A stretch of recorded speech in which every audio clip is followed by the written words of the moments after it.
Okay. Well, we'll just start off and you tell us who you are and when you were born and where, and we'll take it from there. Roy Roberts, Jr., and I was actually born in Carlton Terrace. My parents rented a house there for this occasion, and although we lived in Orsino, because of no doctors on the island and so forth, they brought me in, and my mother was attended by a midwife. When did your family first come to Brevard County? They came over in the early 20s. They were attracted to, as many people were, basically free land and the weather. And they came over from Tampa. My mother worked in a cigar factory and my dad had a grocery store. And I guess the free land idea caught their attention first, so they came over to investigate. And then at that time, or sometime in the immediate area, they went ahead and staked out 160 acres and applied for a homestead deed. And where was their homestead? Well, homestead was on what's now Roberts Road in the Cape, and it's kind of hard to describe. It would be about 18 miles from Cocoa north on Merritt Island, probably about 7 miles north of Courtney, as you would know, Courtney. What do you think drew them to that particular spot? There were a lot of empty places. Well, there wasn't too many empty places. Before the First World War, a lot of renegades. There was a Indian that came out there. There was a German named Peter van Braun who was highly educated, and he was on the run from politics in Germany. There was several large Italian families, and I imagine he staked out this particular area because there wasn't too much left at that time. Okay, well, when they settled there, what did they do? I mean, they were out in the middle of nowhere at that point. It was in the middle of nowhere. The only way they could get to the property in rainy weather was by a tractor or walk. And I'll show you pictures later of the homestead. And my dad got a job as a mechanic in Cocoa in the Buick garage. Mm-hmm. And if you're familiar with the Harvey family, Roy Harvey, who started the fruit business, he and my dad was a mechanic in the Buick place, and my mother stayed out on the homestead. And she raised strawberries, and they had chickens, and did some farming until the 26th hurricane came, of which I'll show you pictures of what that did. Mm-hmm. And after the hurricane, the county came in and dug ditches across the island to get drainage, so never had that bad a problem after that. That must have been some hurricane. Well, the short-tailed cousin I've got that is from Indiana, he was probably about 12, and he had a memory like you wouldn't believe, and he said my mother and he stayed in the chicken house that night because he was afraid that a pine tree might fall on the house. And the chicken house had a ceiling about 4 foot, and the water was about 2 to 3 feet deep. So it must have been a pretty rough night. Incidentally, the house wasn't bothered. It took the winds okay. Did you ever hear them tell about what their impressions were of the area when they came? I mean, Tampa was a pretty big city at that time. Yeah, and they were city folks, basically. My mother's from Oakland, New Jersey, right across from Philadelphia. And my dad was from Manton, Michigan, and he was raised all through Grand Rapids and Kalamazoo, and he knew all those areas. And I don't know whether it's the idea of pioneering spirit or what it was. You certainly had to be a pioneer to go through what they did, and all the people that homesteaded on that island. Yeah. Well, there were a number of little communities out there. Yeah, they had Orsino, which incidentally had 200 registered voters and there was only about 900 in the whole county at that time. And they could block vote and elect or defeat most anybody in office. And there was Audubon, and there was Courtney, and there was Artesia, and there were quite a few small, you can't say town, you can't even say village, because there was nothing there but the post office. What was the transportation like? It was pretty rough. Like I say, from Whaley Hammock to Cocoa down North Tropical Trail was a decent road, but after you left Whaley Hammock and going to our place, it was just a trail through the palmettos. That's all it was. They'd dig out the palmettos on the high ground, and hopefully most of the time they could make that trip without having mechanical problems or getting stuck. They had a truck or a old... Well, my mother was the second postmistress in Orsino. The first postmaster was O.T. Smith. He was a World War I veteran, and he only had one arm. The other arm was a hook that he'd made. And he was the first postmaster, and then I don't know how she got the job or he gave it up or what, but she ran the postmaster. She was postmistress and ran the general store. And she rode a mule back and forth from the home place to the store, because that was the most reliable means of transportation, which I can show you pictures of that. Boy, I can just imagine. And you know, it could be kind of wet back there, and it could be very wet. Did y'all ever use the river with a boat for transportation, or was no, it we pretty were too much... far. We were too far from the river. Yeah, you were pretty well out there. Let's see, other transportation things that were happening in Brevard around then. I guess the train was pretty important for getting... The train was very important, yeah. And you had the post office, which in those days, through Sears and Roebuck, you could order your baby chicks, you could order baby turkeys, you could order repair parts for your truck or tractor. And that was a real lifeline for us when I was growing up, was Sears and Roebuck. And I don't have any Sears stock. So you'd order it from the catalog, you'd right away. Yeah. And then I guess it would come in on the train, and then... Come in on the train. And when I was growing up, a lady named Malone, and her husband had been gassed in the First World War, and they had a little homestead, and she'd go in Cocoa every day and get the mail and deliver it to Audubon and then bring it to Orsino. And of course, when she got there about 3 o'clock, that was when everybody gathered around to get the mail and their packages and whatever. And she brought gasoline in 50-gallon drums at a time, and or kerosene. And 50 gallons of gas or kerosene would last a long time. And she'd bring feed, bring groceries. She was lifeline of us. She must all have of an us old... out there. She must have had an old truck or Yeah. something. Yeah. Yeah. Well, you don't think about it, but yeah, and all that would have come in on the train, and then... Yeah.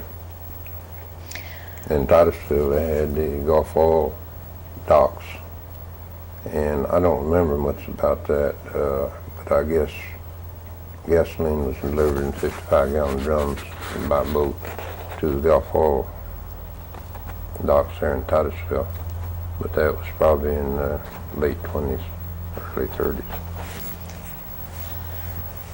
What kind of businesses were there? I mean, in Orsino, I guess there was just the general store, or? That's all it was, just a general store.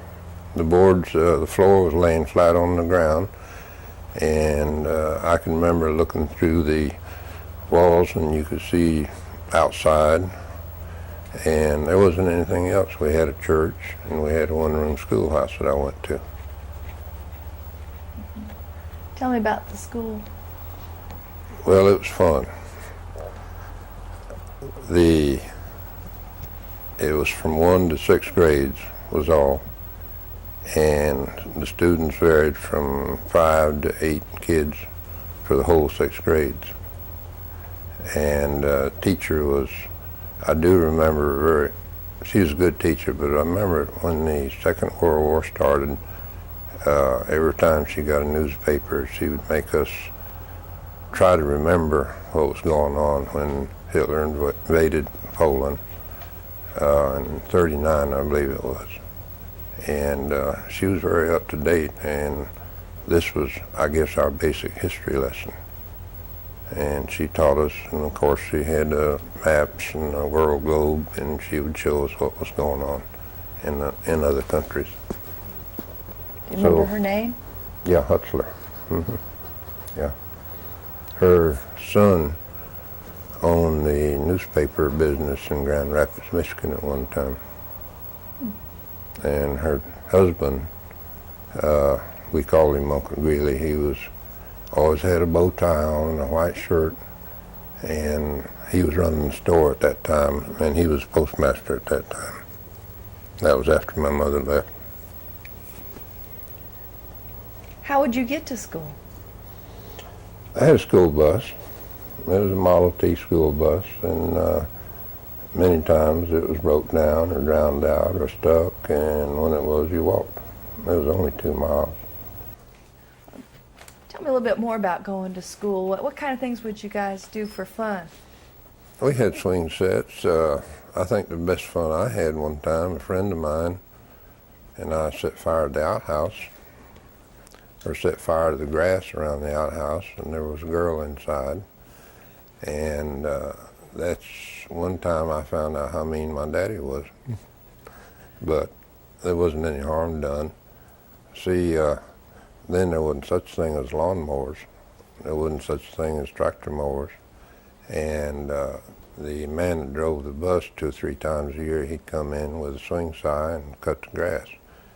And there was a flowing well back there, which was our water supply, and of course that made the grass grow that much better. And he'd cut the grass, and it'd lay there and dry out.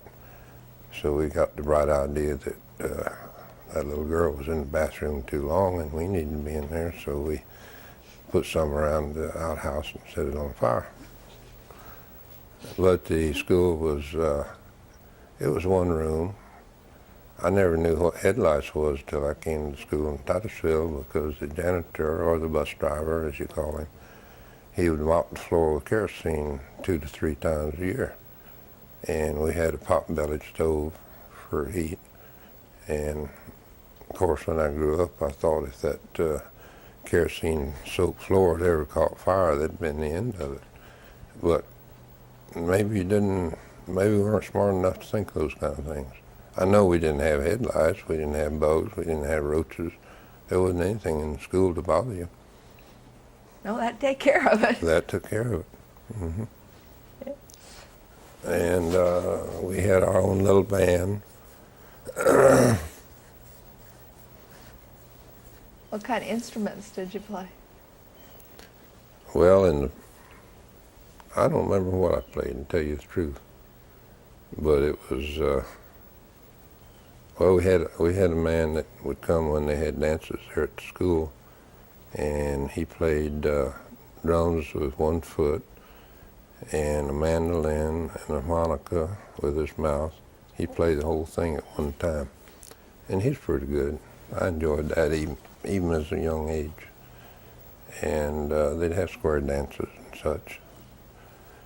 And of course, the church was a big focal point in a place like that, because there was nothing else. And the Orsino Baptist Church now is down in Courtney, the same church, and I often wonder if they have any records of when the church was in Orsino. And we had school plays there at Christmas and so forth. And people were religious enough then that they'd walk 3, 4, 5 miles to go to church on Sunday. I usually, because we had stock, we had cows, my dad and I always had a horse, so I had a horse to ride, and I guess that was my main fun.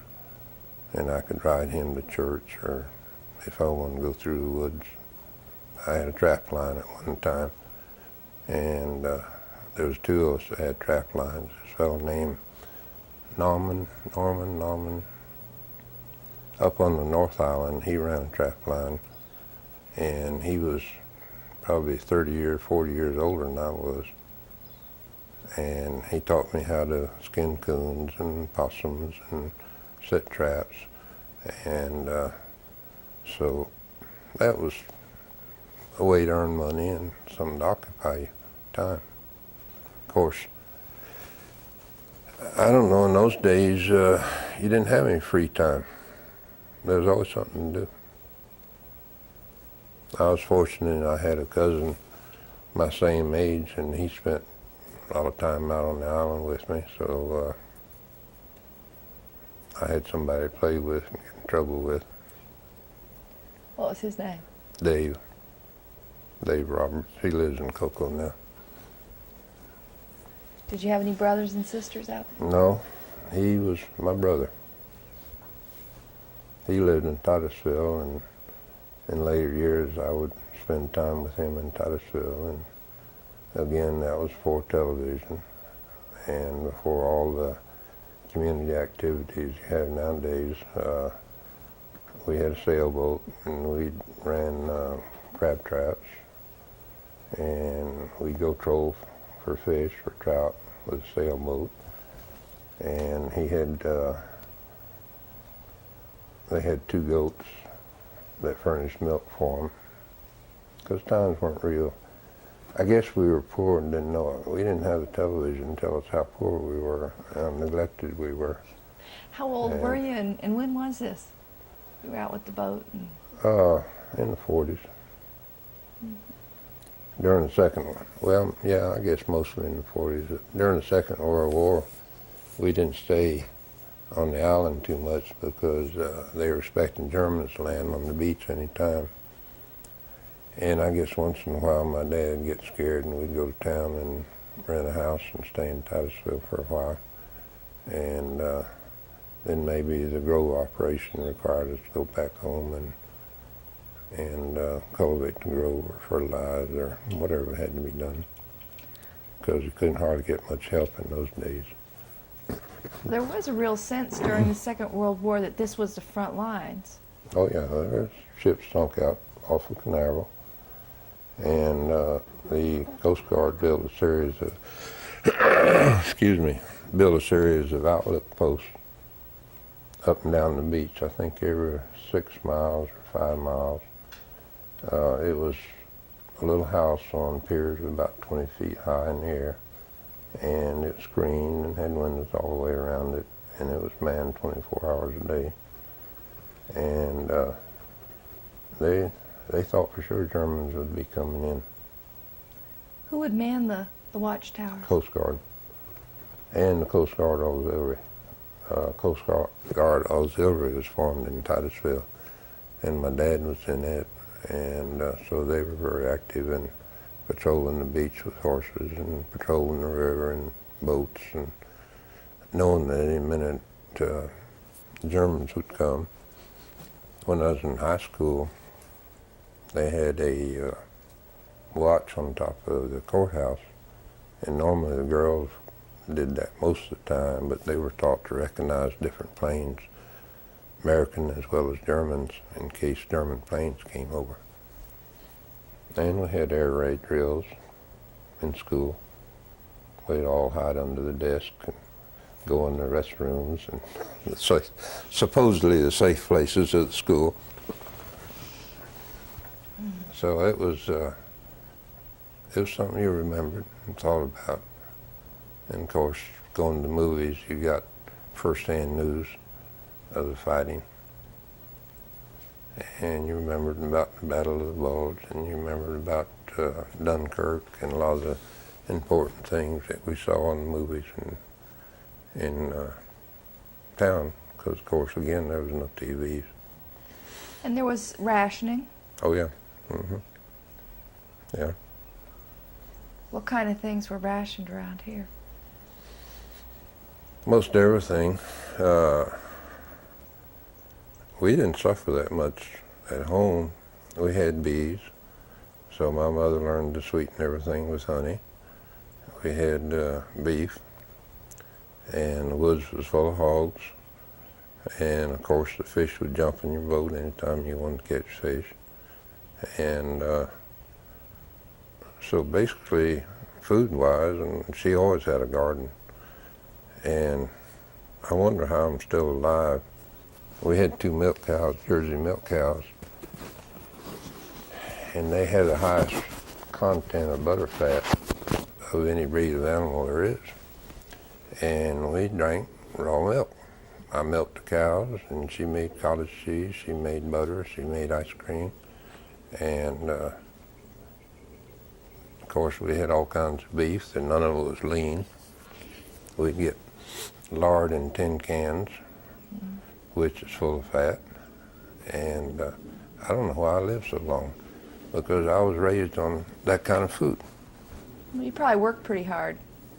Well, I thought so. My dad probably didn't, but I thought so.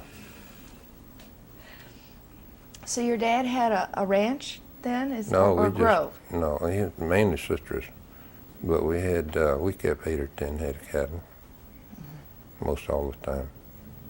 Just for your families? Yeah, family use, and I don't know, just keep the weeds and the grass down, I guess. Now there was a time, I understand, that in Merritt Island things weren't fenced. That's true. And there was a bit of a problem there. That's true. In the 20s, and that was before I was born, and these are reports and stories that people have told me. They let cattle run loose on the island, and there was no fence law. And so people that had groves or had gardens would try to fence these cattle away from their vegetables or their orange trees. And didn't work too well because the cows were pretty wild. And it got pretty bad, and they kept complaining, and they finally found out, supposedly, that the sheriff of Brevard County had an interest in this cattle. And so a member of the Orsino clan, so to speak, they took the train, went to Daytona, and bought a bunch of 22 shells. And then they came back, and they gut shot these cows. And all of a sudden, these cowboys would come out, and they'd find 50, 75 head of cattle dead with no apparent reason of why they were. Of course, when you gut shoot an animal, the lead would poison the inside of the animal and then die.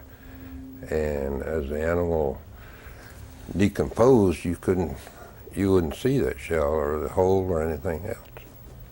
So they got rid of the cattle, and they drove them across the bridge at Cocoa. The bridge wasn't too old, but they drove them across the ridge and right through Cocoa, and the story is that they just flat tore up downtown Cocoa. That was just stories that I'd heard. And my dad was elected sheriff in 1928, and I often wondered if that was the reason he got elected, that the previous sheriff maybe did have an interest in these cattle. And as I told you, there's only about 900 voters, registered voters in the whole county, and there were 200 in Orsino. So if they block voted, or voted in block, they could elect just about anybody they wanted. So how long was your dad sheriff? Until 1936. Those are kind of rough times to be a sheriff. People pretty wild? Yeah. We got pictures in the book of stills that he got a hold of, and of course, so many people were making shine, grapefruit brandy, and so forth, just to have something to live off of, and to sell. And it was then where you knew everybody. Not only knew them, you knew their brother and where they came from and everything else. So he probably had some hard choices at times at who he would bring in. If a man made 5 gallons of shine to feed his family, that would be a pretty rough road to go. But then there were some commercial boys that he did bring those in. That was making it in large quantities. This is during the Prohibition time. Yeah. Mm-hmm.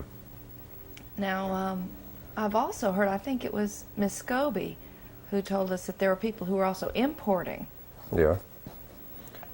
The stories go that right off Flail in the beach is real deep water, and they would bring their boats in there and transport it over in the Mosquito Lagoon by hand, or carry it, put it on small boats, and then distribute it. And my father told me he went up there several times and spent the night with the mosquitoes and the sandflies, but he never was able to catch anybody. But I guess it did happen, yeah.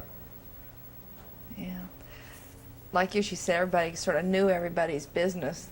They kind of knew who was doing what. And it also made kids behave. I guess it would. Let's see here. Now, what about doctors? What y'all There wasn't any. Not really.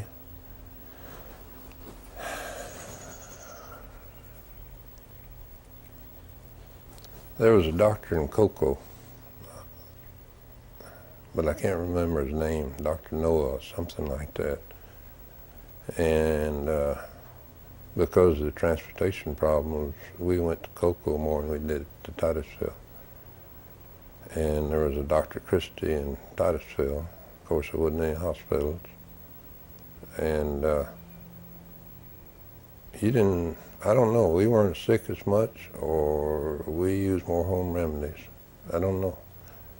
If you're familiar with a plant called aloe, that was in everybody's garden, and it's very good for scratches and burns, and you can take that stuff and boil it, and cut it up real fine, the leaves, and boil it, and it'll knock a cold out as quick as most of the medicines you buy over the counter. And I had my nose broke one time, and it was about 3 days before we got to town. By the time we got to town, my nose had already was resetting itself. I guess that's why it's so big and crooked. But I don't even remember the doctor we went to. But we didn't go to the doctor. I mean, we didn't go to town and go to the doctor just because of some minor thing like a broke nose. now, it's a little harder to avoid a dentist, though. When you need a dentist, you can find one. Well, we had a dentist, Dr. Lichtenberger, and that was when I was growing up. Before then, they tell me that the dentists travel on boats up and down the river. But no Novocaine, and he was bad news. Did you ever have to go visit him? Oh yeah, pretty regular. I had soft teeth, I guess. I don't know. All that milk I drank didn't help my teeth. I think we've heard some other stories about him. He had an office in town in Titusville? Yeah, upstairs. This chair faced a big window that looked right down the street. And he was rough.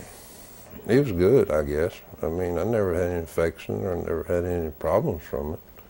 It's just that he wouldn't say sadistic. I guess you could say he didn't really care. He was just going to do whatever was necessary. And you held on. You were going to tell us some more about the roads? The road system over on the island wasn't much. It would take an hour to go from home to town. 10 miles of it is pure sand ruts when it was dry, and muddy when it was wet, and you never knew where you was going to get stuck or not. Our bus driver, Selby Bailey, he talks about old times a lot, and he could tell you a lot about road conditions in those times. And this is why we went to Cocoa quite a lot, or more so than we did Titusville. I'm talking about in the 40s. The government decided that they couldn't have this kind of road during the war, and so they made a contract with the Department of Transportation, well, the State Road Department then, to grade this road. The road was originally built by convicts with mules and slip pans, and they would set up a camp every mile, and they'd work on that section of the road. This was in the 30s, early 30s, and from that time on, nothing was done to it. So, excuse me, are we talking about State Road 3 or? State Road 3, from what is now Titusville Beach Road, or Titusville Beach Road south towards Courtney. And so the government decided that that road ought to be shelled. So they let a contract, and trucks were found. And a friend of mine, during high school summer, we were out there driving dump trucks all summer. And I was only 14 and he was only 15. And we were pretty proud to be getting a paycheck, because that was my first official paycheck, so to speak. And I think we made about $30 a week, something like that, 25 or 30, but to somebody our age, and when gas cost 20 cents a gallon, that was pretty good money. So we drove truck one summer and then went back to school, and then the next summer we drove truck at Tyco Airport. They were getting Tyco Airport in better shape for the war problems. And anyway, we got the road shelled, so we had a decent road going to town then, to Titusville. But before that, it was pretty bad. Well, where would they get the shell? Dig it. There's a shell underneath the ground. Digging what we call marl pits or shell pits. I get it, like coquina. Yeah. Mm-hmm. Well, that's a pretty good job for a kid, a teenager to have. Were there just not that many men around to? No, everybody's at war. Anybody that was of age. I often envied the kids in my class in high school, because they had a job and they'd go to packing houses and pack fruit. And I often envied them being able to do that. But after school, I either helped my dad in the garage or went home and did things in the grove. But like I say, I envied them having a regular job at the packing house. But we all have our turn. They probably envied me driving truck too. So I had a full summer job for 2 summers. And that road is still there. Yeah, number 3. It's yeah. just covered with other things now. Well, then sometime in 48 or 9, I guess, I was away, but it finally got paved. Took a long time, but it finally did. Well, what did teenagers do for fun? I mean, you talked a little bit about sailing around, and there were dances sometimes. Mm-hmm. Yeah. Did you ever go over to the beach? Everybody went to the beach regular. Mm-hmm. Yeah. You could swim in the river then with no fear of pollution. And we didn't go to the beach too much during the war, because you just didn't know. And you had gas rationing, so you didn't have the money, or you didn't have the gas to go too far.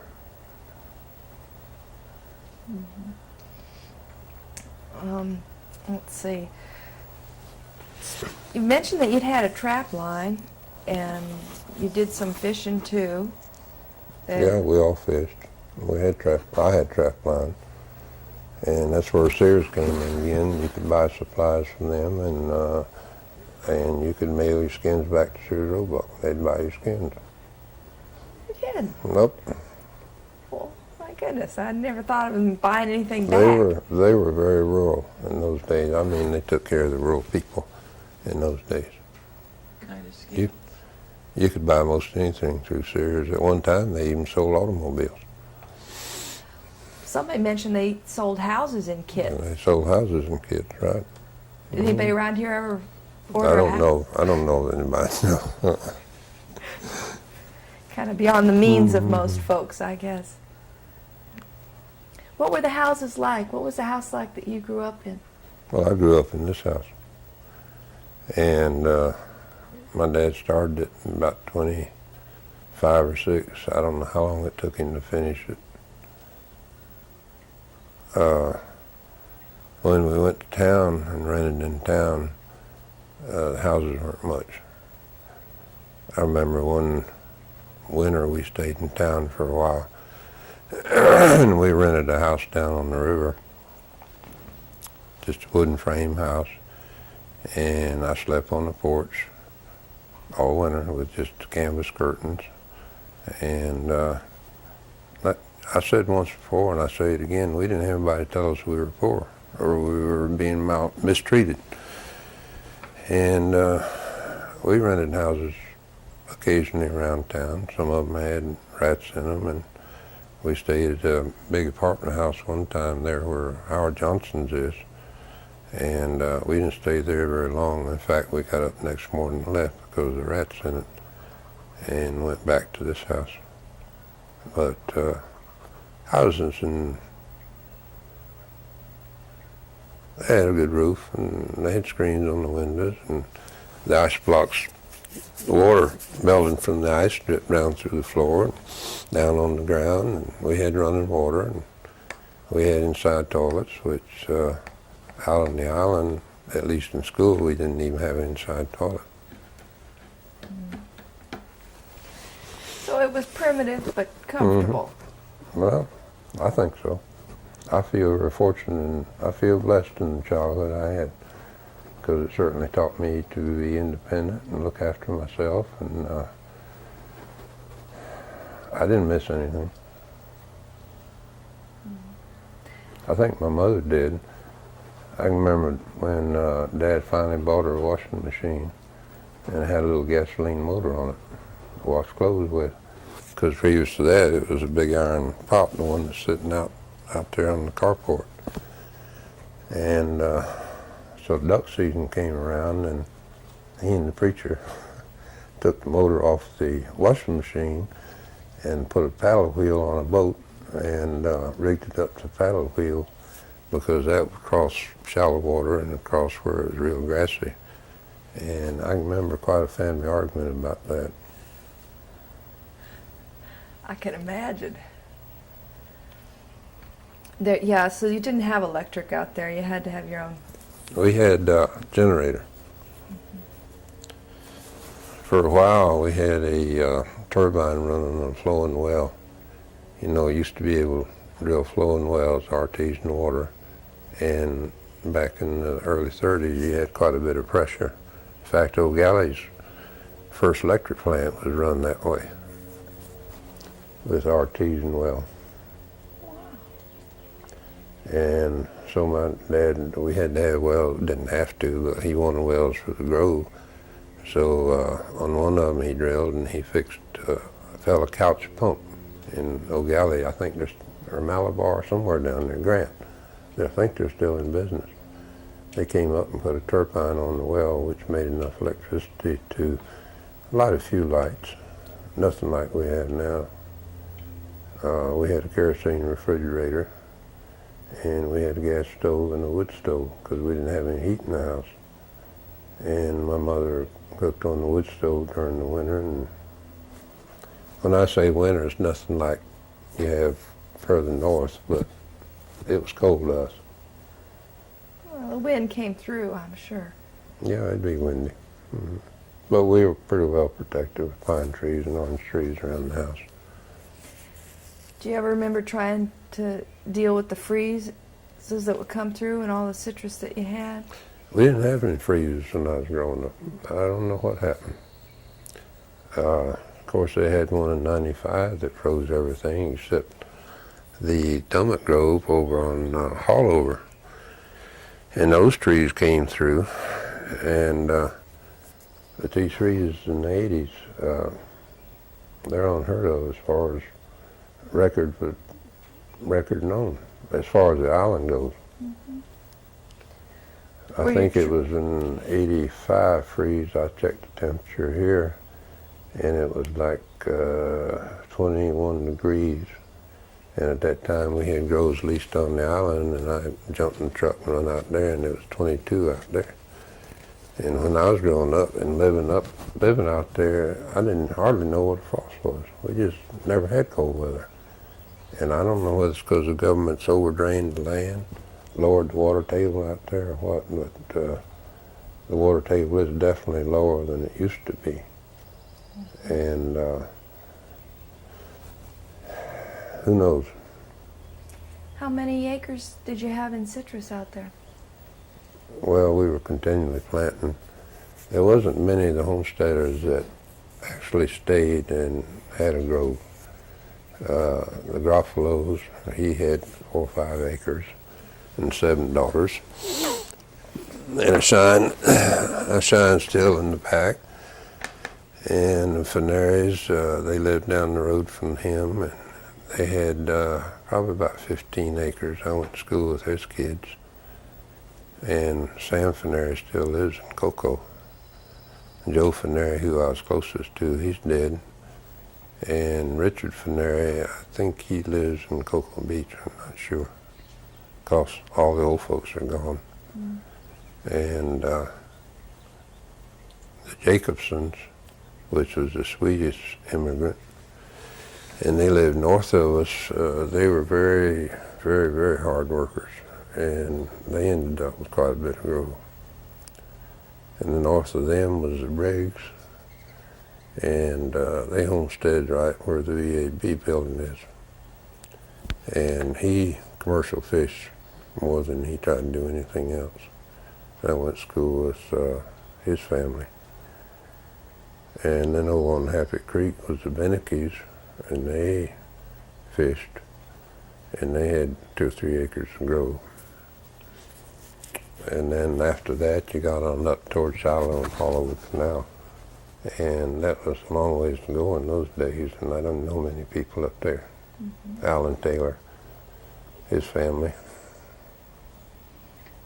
So a lot of the homesteads just had 5, 10 acres? 3 or 4 or 5 acres. Yeah. 10 acres would make a man a heck of a good living in those days. And now it takes, I don't know if you can make a living on 200 acres today. Hmm. Where would you get the young trees? Would you just... You'd buy them or raise them. Local, though? Yeah. Mm-hmm. I can remember buying trees over in Cocoa Beach. There was a fella had a place over there north of the surf, about 6 blocks, 8 blocks. On the west side towards the river, he had a nursery in there. I don't remember his name, but I can remember going over there and getting trees. And most all the homesteaders raised their own. And they do their own budding and mm-hmm. everything else. It was, we'll skip ahead a little bit. It was later, I guess, in the 50s that the first rockets started being launched out there at the Cape. How did that affect you guys when it first happened? Well, a funny story about that is Judge Joe Cowart, who I was friends with in my teenage years, and he and I decided one day we was going to go ride the beach and go back through the woods and see what we could see. And we were probably about 18, 19. Naturally, we had to have every gun in the house, so the vehicle was probably 2 or 3 rifles, 2 or 3 shotguns. So we started up at Titusville Beach, riding back through the woods and having a good time. And we come to this big clearing. And, Joe, what's this? Well, I don't know. What's all this land being cleared for? I don't know. And about then, here come a military jeep with the red lights flashing and all. What are you doing here? How'd you get here? Well, we came back through the savannas and the woods. You're not supposed to be here. We're fixing to fire a shot. You're breaking every law in the books. Well, we didn't know. Nobody told us that. So we left, but it was kind of funny that this big thing was getting ready to happen and we didn't even know about it. That was before they launched that very first one? Mm-hmm. Yeah. But see, we used to be you could ride the beach from the Smyrna Inlet all the way to Patrick. And that was something that everybody enjoyed, wives and kids and all of us. And anybody that had a beach buggy, we'd maybe on a Sunday and catch the tide right, make this trip down to Cocoa Beach and stop at the old Cocoa Hotel and have a hot dog or a hamburger and ride on down to Patrick. And that's where the rock started, and we'd have to turn around and come back. And right at the point of the Cape, in those days at least, there was about 3 or 4 acres of seashells that washed in there that would beat anything at Sanibel Island. I mean, they were beauties. And very few people even ever went down there, so you had your pick of all kinds of shells. And it was just in that one area. And so it was a nice outing. And quite a surprise when they caught you coming through there. Oh yeah, that was a surprise, yeah. Mm-hmm. Well, Well, we were young enough that we didn't really care. And we knew we wasn't doing anything that wrong. I think we surprised them more than they surprised us. I bet you did, because for them it seemed like alien territory. They can't imagine somebody Yeah. going out of the woods. No. And north of where the pad was, the launch site, there was absolutely nothing, scrub. Well, once they started launching, then did they sort of patrol off an area? Oh yeah. They eventually fenced it and all that. What was the reaction in the community when you first started seeing these things go up? Well, I think the majority of the people thought the Cape was going to bring jobs and make everybody rich. And I guess it did to a certain extent, but it brought a lot of other things too. It brought a lot of boom and bust. It brought us a dependency on outside money, which I personally don't like. Before it came in, we had a fishing industry and we had citrus groves, and we were doing all right. We had a lot of tourists that came in, and we had a pretty stable economy. And of course, when that started, and ever since, it's been a boom and bust type thing, as you can see in the everyday paper right now. That's a fact.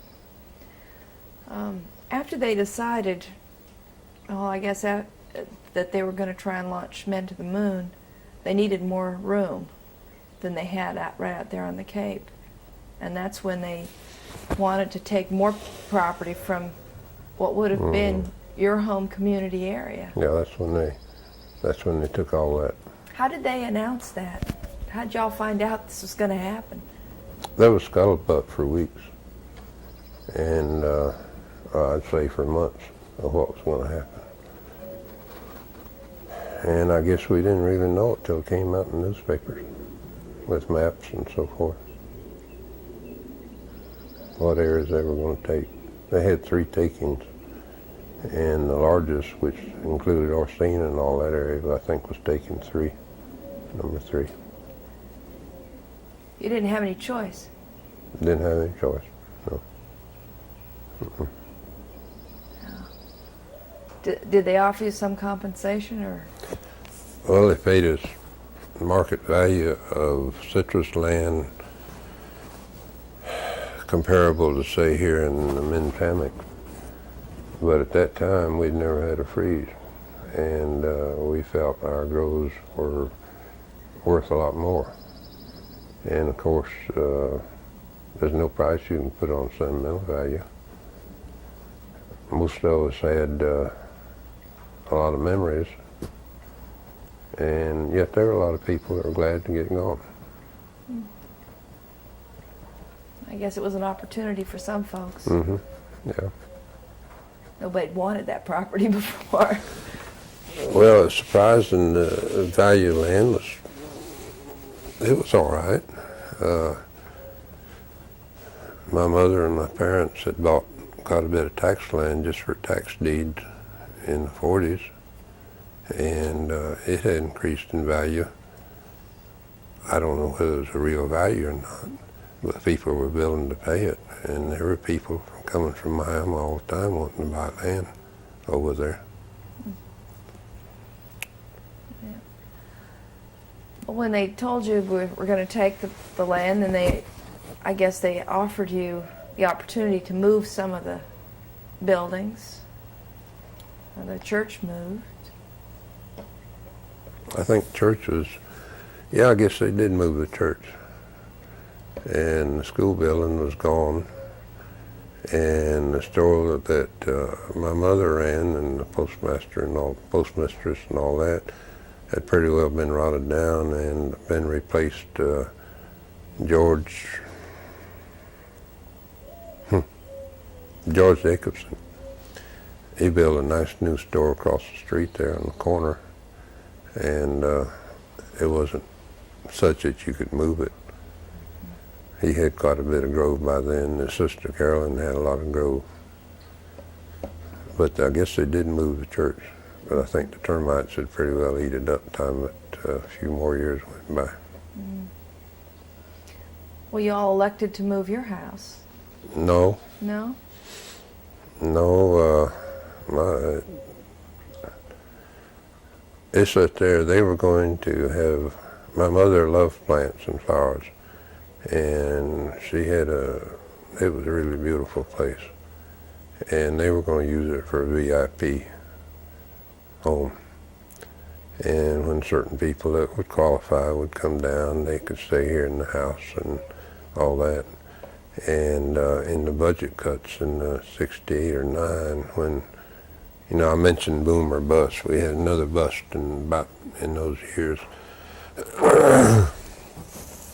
There was something like 200 empty houses in Titusville, people walking off with mortgages and all that.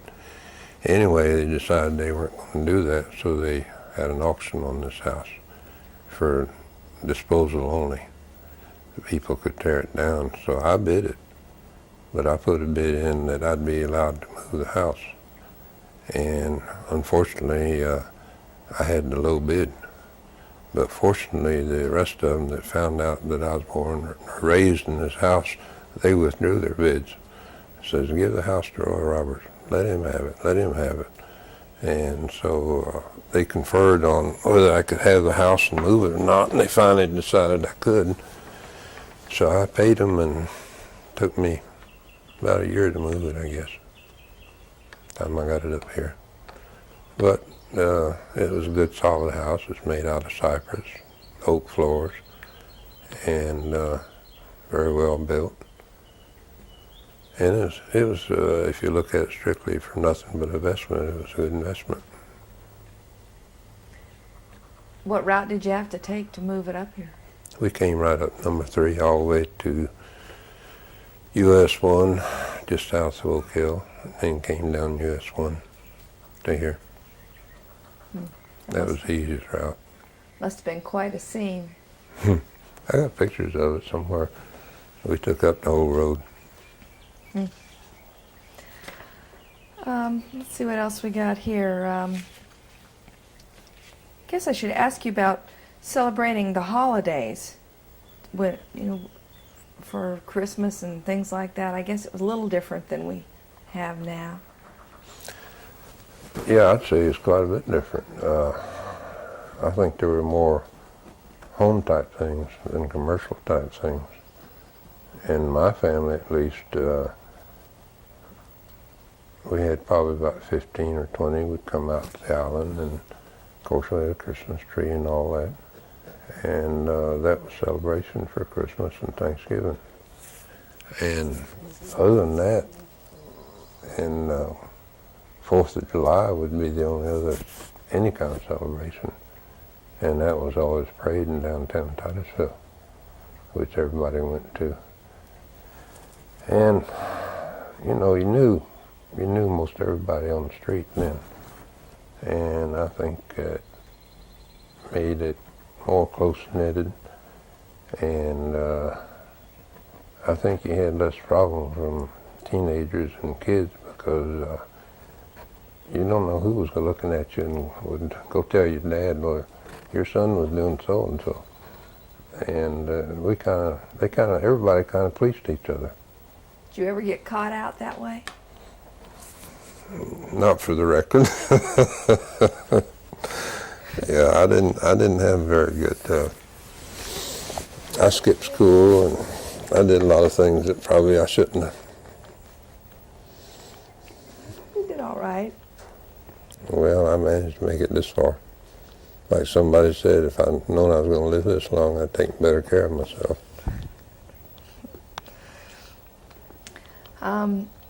So there were only a few big holidays. What about Saturdays and Sundays? Would you work? Saturday was work day. Saturday was a work day.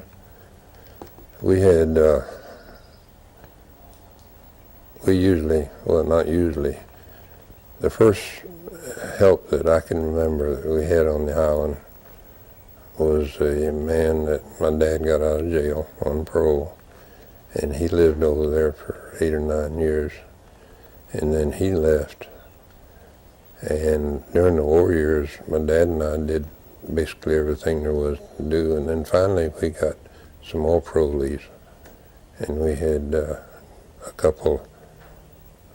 The first man was a white man and his wife, and the next two were black, and they lived on the place, and they did grove work and cow work and whatever was necessary.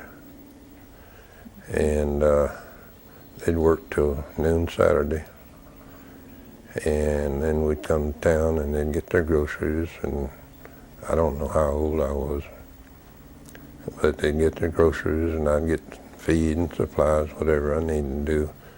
And then I'd try to gather them up around 4 or 5 o'clock and pour them in the back of the truck and take them home. Pour them in the back of the truck? Most of the time. Titusville had quite a reputation. You must have been going to Titusville. Huh? Yeah, I was coming to Titusville, yeah. Well, back in those days, black people weren't allowed east of the railroad tracks after dark. So it behooved them as well as myself to get loaded up and leave town. Mm-hmm. We didn't have but one policeman in Titusville in those years. No police station.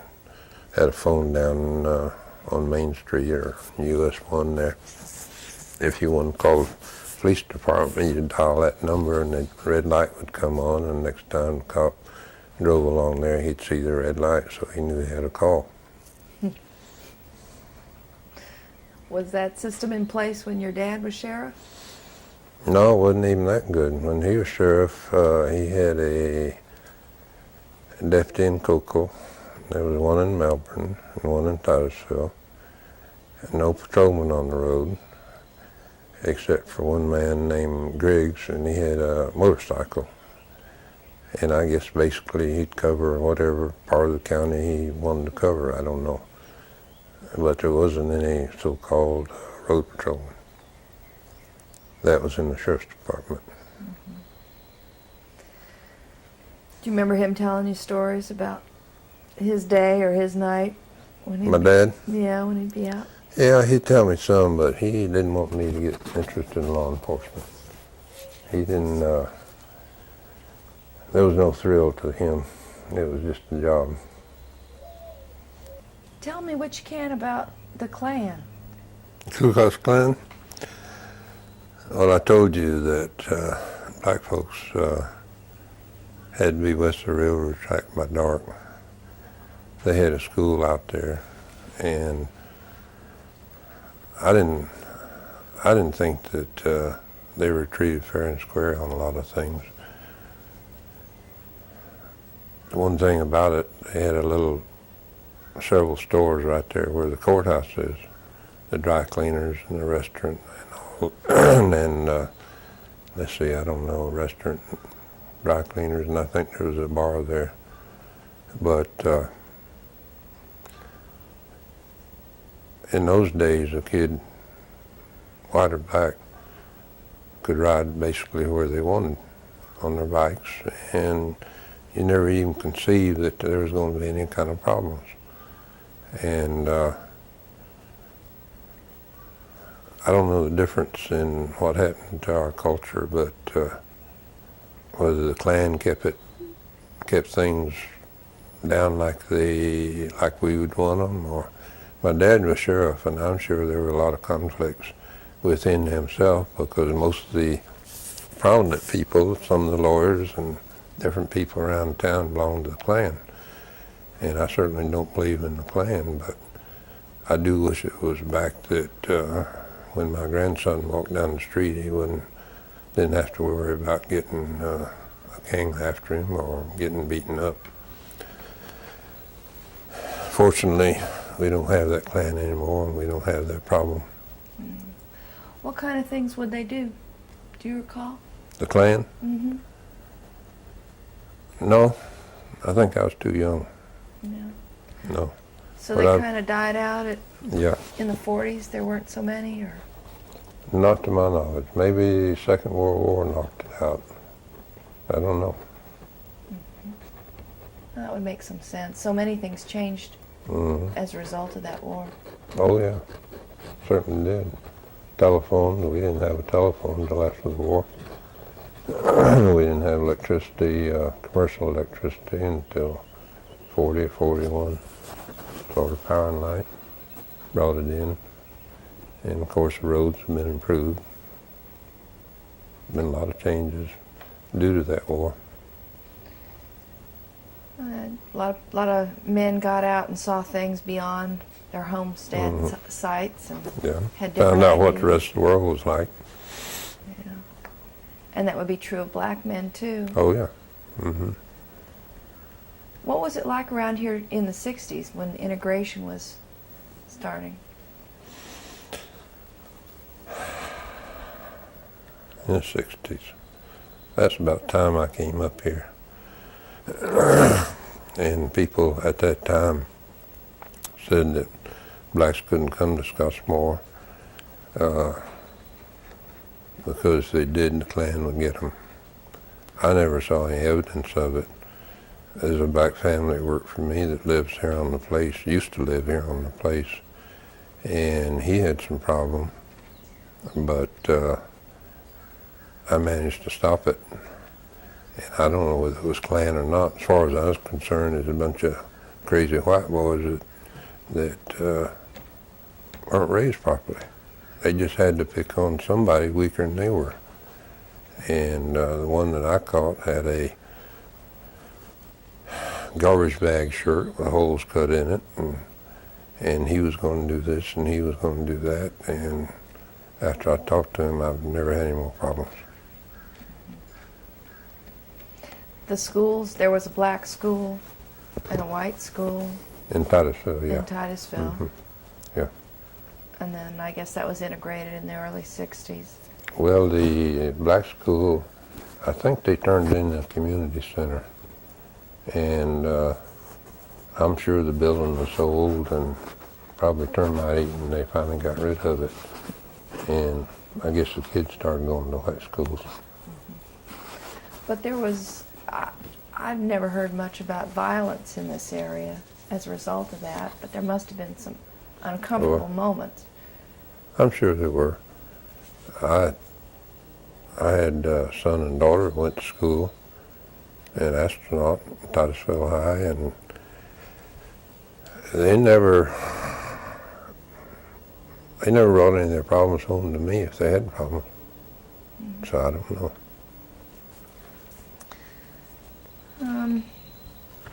What about an item here I've got having to do with politics?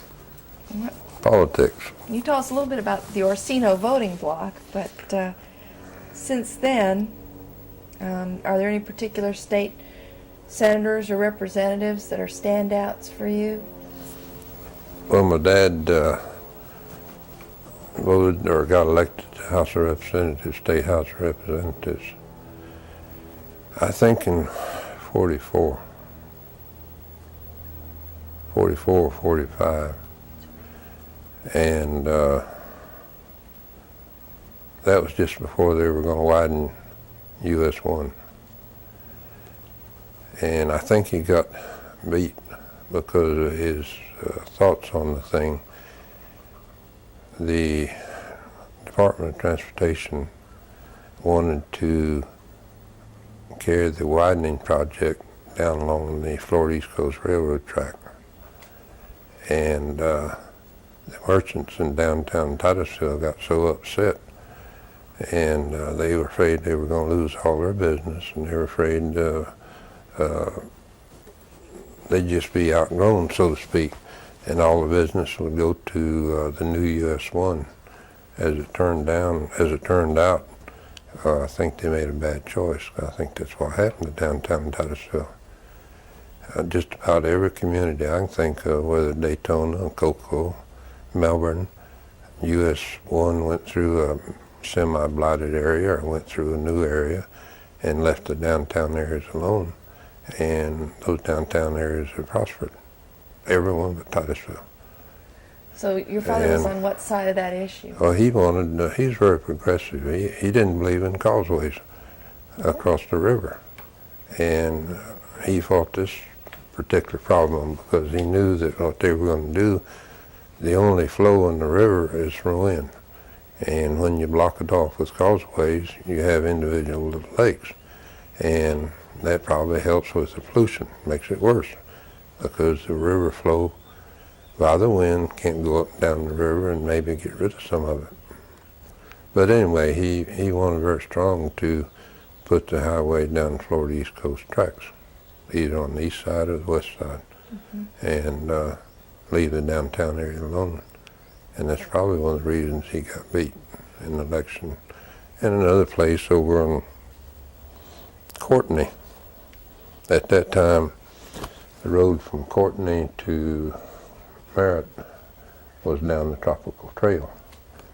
And they wanted to straighten that out. And so he convinced DOT that they should have a new road straight down where it is right now. And everybody on the Tropical Trail got mad because they moved the highway away from them. Now I think in retrospect they're very happy that that's what happened. But so he had people in Cocoa mad at him, he had people in Titusville mad at him. So I think that's probably why he got beat. So he was one term? No, he had two. Had two terms. Mm-hmm. Yeah. You hear about the wheelins and the dealins that went on. I guess they still go on up there I'm sure they do. in Tallahassee. I'm sure they do.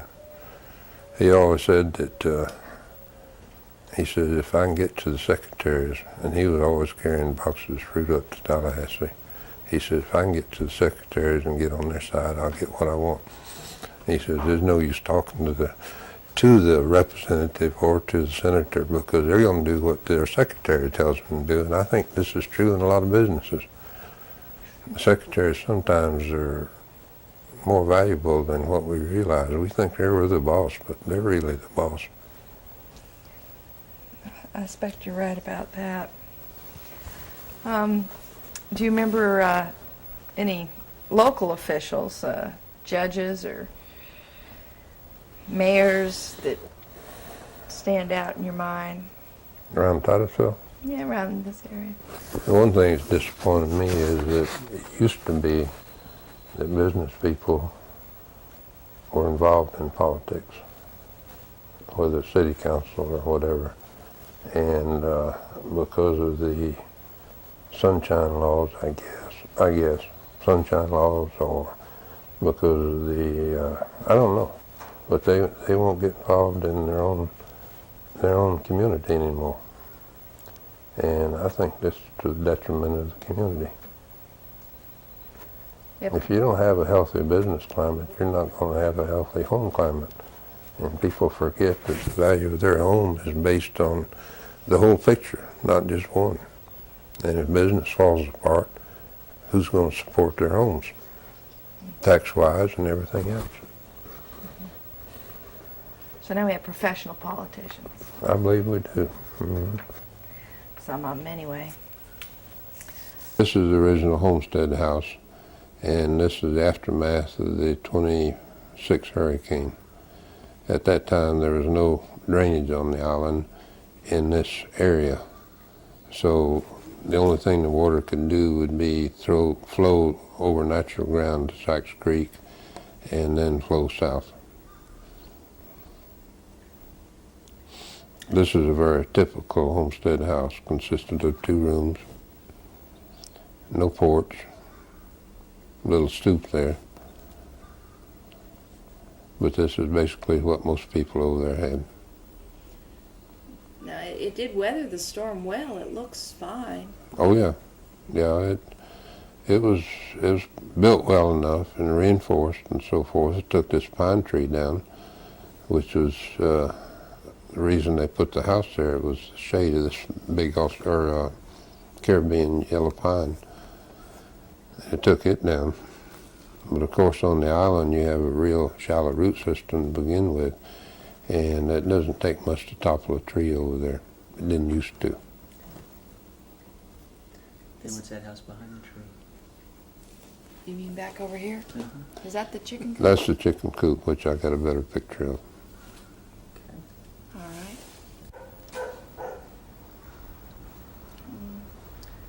Okay, tell us what we're looking at here in this house.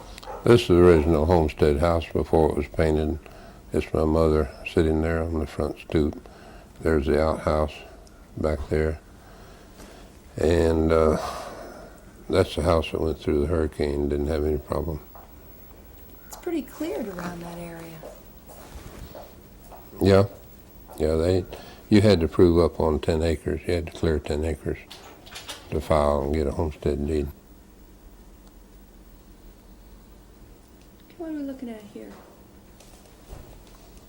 What are we looking at on this? This picture of my parents in the middle of the field, you can see the old clothes bag there. And I think that's an old truck sitting back there, but it's just pretty indicative of how they had to dress and what people looked like in those days. Uh-huh. What year do you think that might have been? Can you? Probably 24, 25, somewhere along there. You can see the boots that my dad has on, and my mother, during mosquito season, had to put newspapers around her legs under her stockings for mosquitoes. And of course there were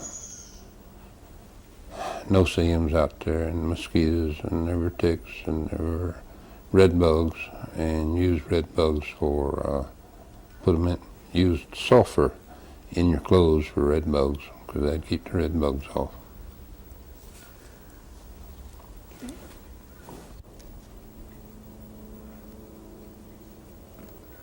All right, what's this? That's the aftermath of the 26 hurricane. In the background is a chicken coop that my mother and my second cousin stayed in during the hurricane, which they'd have been a lot better off in the house because the house came through perfect. But it just showed, that's what it shows, a piece of land that managed to get cleared. They cleared land by hand in those days. And the palmetto roots that is prevalent in that area are 6 to 8 foot long. They grow parallel to the ground, and they're dug out by hand. This is my mother and my dad's brother, and the one-eyed horse that they brought from Tampa, and the wagon that came from Sears and Roebuck. And you see the chicken coop back here, and this is land that they're clearing on. And she rode this horse when she was postmistress, rode this horse back and forth at times to the postmaster, or to the post office. But the land was cleared by hand, and it was measured by a task, which was 40 feet by 40 feet. And the clearing consisted of digging these palmetto roots out, which were 6 to 8 foot long. They laid on the top of the ground, but they had a million little roots going in the ground. But a man was paid $7 a task, and it would take him a week approximately to clear and stack these palmetto roots to where they could be burned. And it was a slow way to go, but in those days there wasn't any real equipment to do anything with other than by hand. Fortunately, in this property there wasn't a lot of big oak trees and other trees that would cause a real problem. So you were saying before they had to prove a certain part? Yeah, to get a homestead deed you had to prove up on 10 acres out of the 160, and you had to live on it for 5 years. So my mother lived out there by herself basically, and my dad, he was a mechanic in cocoa in the Buick garage. Because he couldn't go home every night. There was no way. Must have been pretty lonely for her out there. She's a pretty tough gal. I imagine it was, yeah.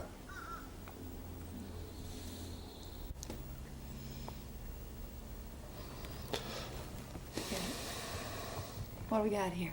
We got a picture of the original homestead house and my mother, and she rode this particular animal when she was postmistress. She had quite often rode that horse back and forth to the post office. And you can probably see newspaper around her legs right there. Looks like it, at least to my eyes. Oh my. When was this picture taken? What do we see? This was after the hurricane. You saw the pictures of the amount of water that was covering the land, and of course there was no drainage on the island. And when this machine came in to start providing drainage, I would imagine that picture and that machine was the most important thing that happened in their life in a long time, because they knew that when those ditches were dug, they were probably going to be safe from hurricanes. And it's typical of a drag line in those days. Would that be something the state decided to do, or? I don't know, but I think it was the county. Mr. Fortenberry was county commissioner down in that district for a number of years, and probably he had something to do with it too. But I believe it was the county. The man that ran that machine just died a few years ago, and he was a pretty close friend of mine, and he'd tell me stories about the island and running that machine and the gators and the snakes. And when they put up a roadbed with that machine, there was a man there in Orsino that did all the grading by hand. They didn't have any way to grade the dirt out, and he stayed right there and graded every bit of the roads by hand with a shovel and a hoe.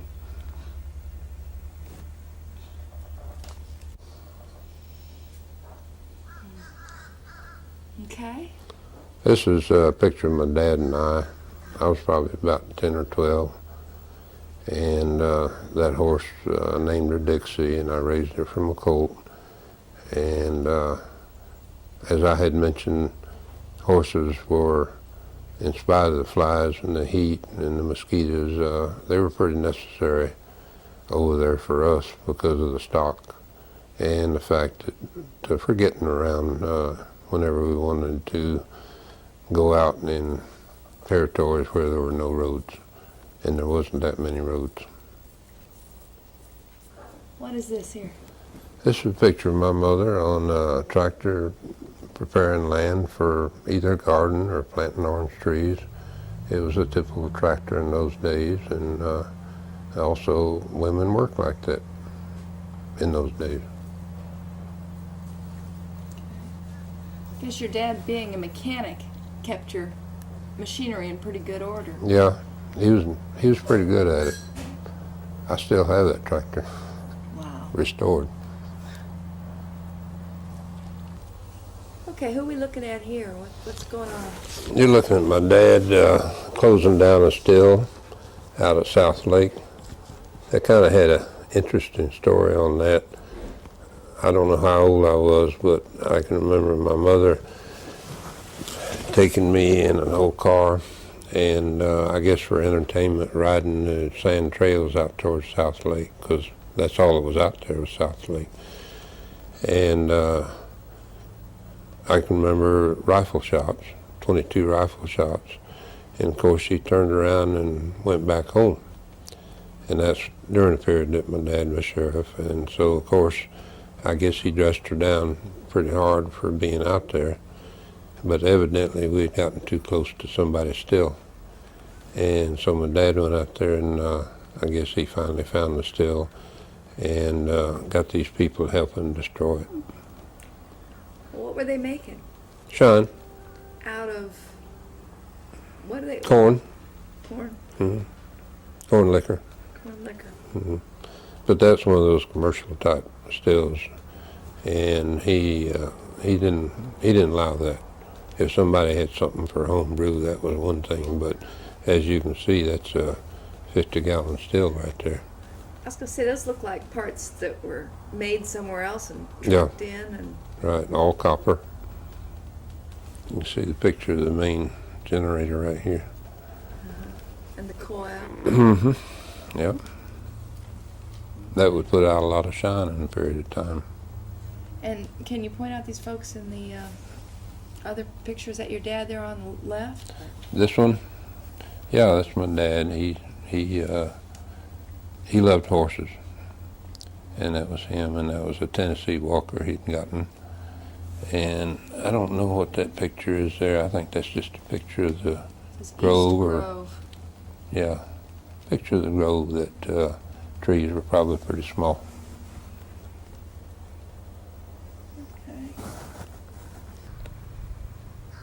Okay.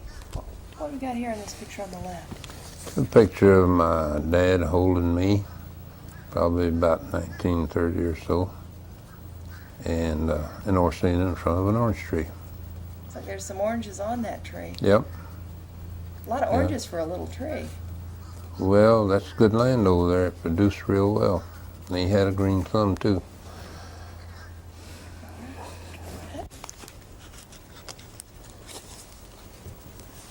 All right, we got two pictures here. Why don't you tell us about each of those?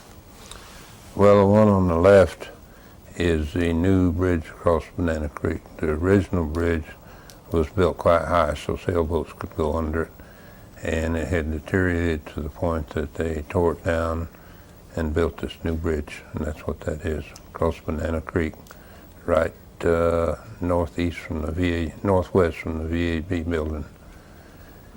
Okay. And the other picture is myself on some horse I had. I don't even remember back that far. But it's taken out to Orsino.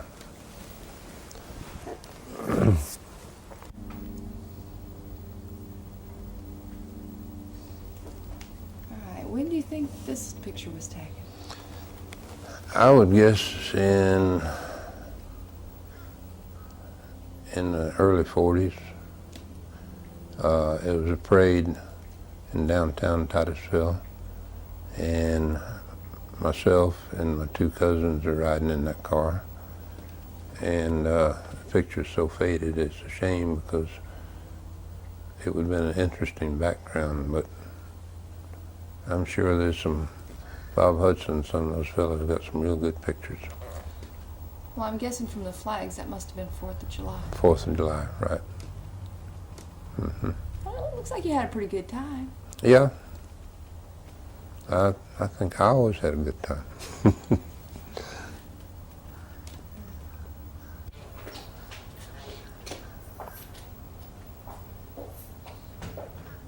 Okay, what's this picture? This is my mother, and I don't know how old I was. Looked like 3 or 4 months old. The interesting part of the picture, though, to me, is the dog. That's a German police dog my dad had, and when he was sheriff, he kept that dog in his car with him many, many nights, especially at night.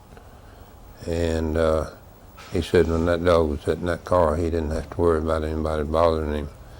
I know I was in a crib, and that dog was chained to a cot, some type of old steel army cot, and somebody came up to the door that he didn't like, and he took that cot right through the door, chasing this fella down the street. So he must have been some dog. Yeah, that's a really neat picture.